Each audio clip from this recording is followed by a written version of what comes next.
सर्वे भवन्तु सुखिनः, सर्वे सन्तु निरामया, सर्वे भद्राणि पश्यन्तु, माँ कश्चित् दुःखभाग् भवेत्। इस श्लोक का अर्थ होता है कि किसी को भी रोग ना लगे, सब निरोगी रहें और किसी को किसी भी प्रकार की तकलीफ ना हो। इसका शाब्दिक अर्थ है। मैं आपसे आज एक सवाल पूछना चाहता हूँ कि जब भी आयुर्वेद की बात होती है तभी सबके हृदय में सवाल क्यों कौंधने लगता है कि आयुर्वेद ने कैसे ये चमत्कार कर दिया या इस प्रकार की दवा आयुर्वेद ने कैसे बना दी।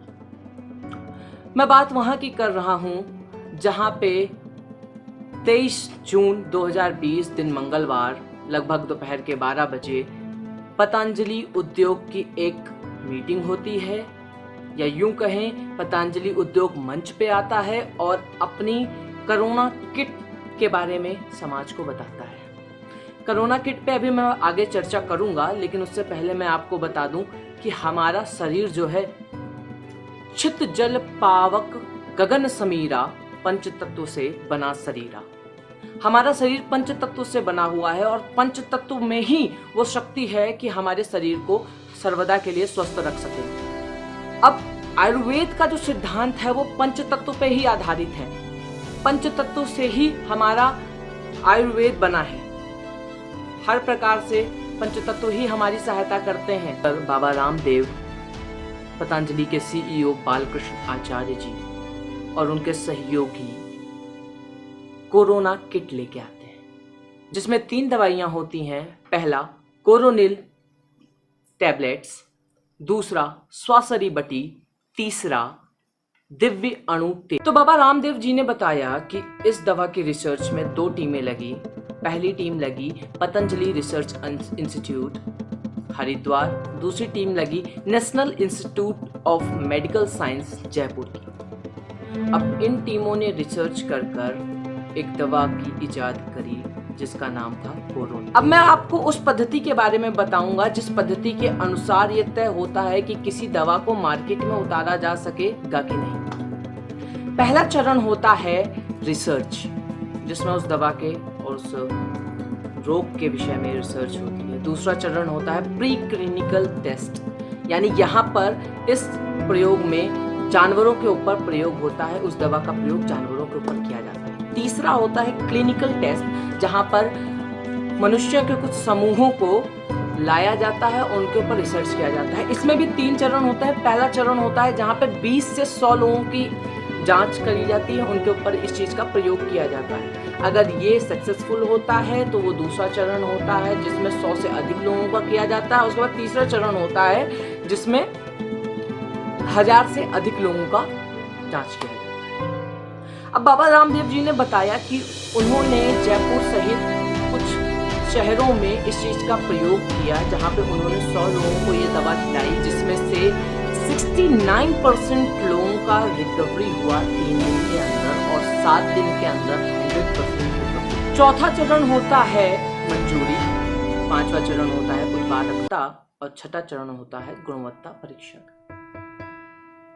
अब जो भी सारी मैंने चीजें बताई, इसमें से कई सारी चीजें आपको पतंजलि के YouTube चैनल पे मिल जाएगी, आप चाहे जो जाकर देख सकते हैं वहां पर। अब बात करते हैं कि इस दवा का उत्पादन कौन सी कंपनियां कर रही हैं। इस दवा का उत्पादन दिव्य फार्मेसी हरिद्वार और पतंजलि आयुर्वेद हरिद्वार कर रहे हैं। अब दवा के लॉन्च के वक्त बाबा रामदेव जी ने बताया कि कोरोनिल टैबलेट जो आएंगी 400 रुपए की एक डिब्बी आएगी, और स्वासरी बटी जो आएगी 120 रुपए की आएगी, और दिव्य अणु तेल 15 रुपए का आएगा। यानी इसका कुल अगर करें हम तो 535 रुपए का आएगा। और 535 रुपए ज्यादा महंगी कोई चीज नहीं होती है। जहाँ पे आप लाखों रुपए बर्बाद कर रहे हैं वहां पे 535 रुपए बड़ी चीज नहीं है। अब मुद्दा कहाँ से शुरू हुआ, बवाल कहाँ से खड़ा हो रहा है? बवाल यहाँ से खड़ा हो रहा है कि इस लॉन्च के चंद घंटों के बाद आयुष मंत्रालय, जो भारत में आयुर्वेद, यूनान, तरह तरीके की जो भी भारतीय संप्रदाय हैं दवाइयाँ बनाने की, उसकी देखरेख करता है। आयुष मंत्रालय बोलता है कि भैया इसके बारे में तो हमें कोई जानकारी ही नहीं दी आपने।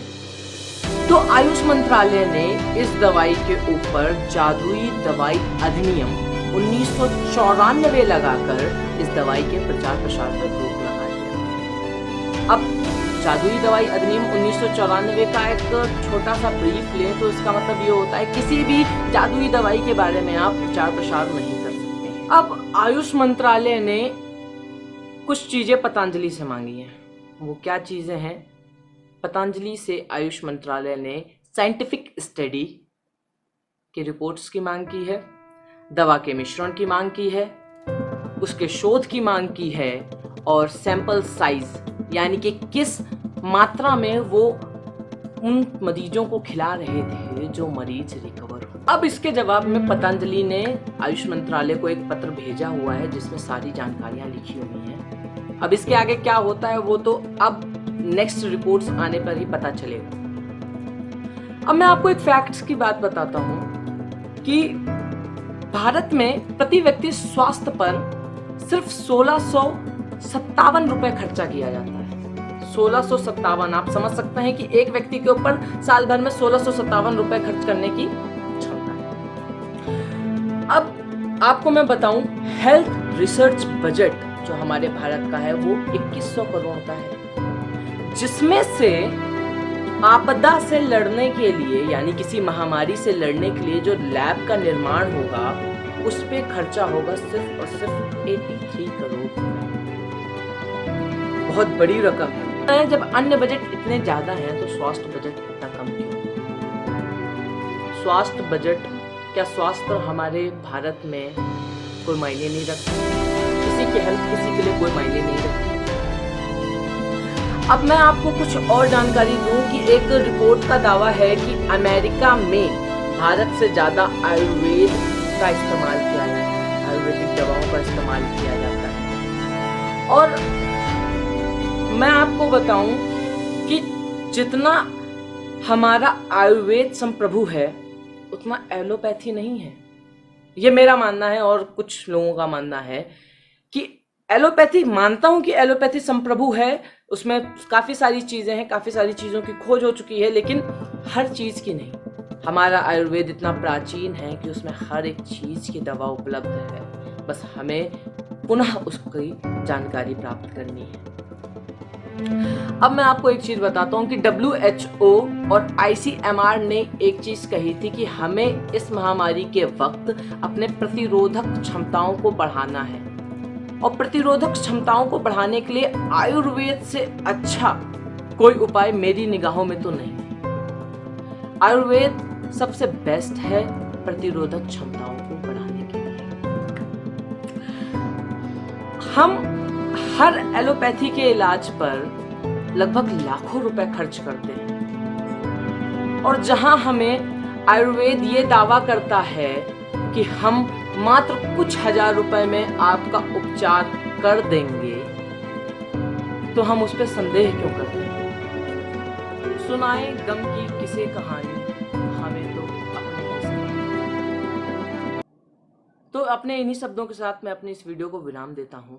अगर आपको हमारा वीडियो पसंद आया हो तो हमारे चैनल को सब्सक्राइब करें और हमें अपना समर्थन दिखाएं, और अपने दोस्तों को शेयर करें, उनसे कहें सब्सक्राइब करें, लाइक करें और वो भी शेयर करें, क्योंकि 3 into 3 into 3। Bye bye.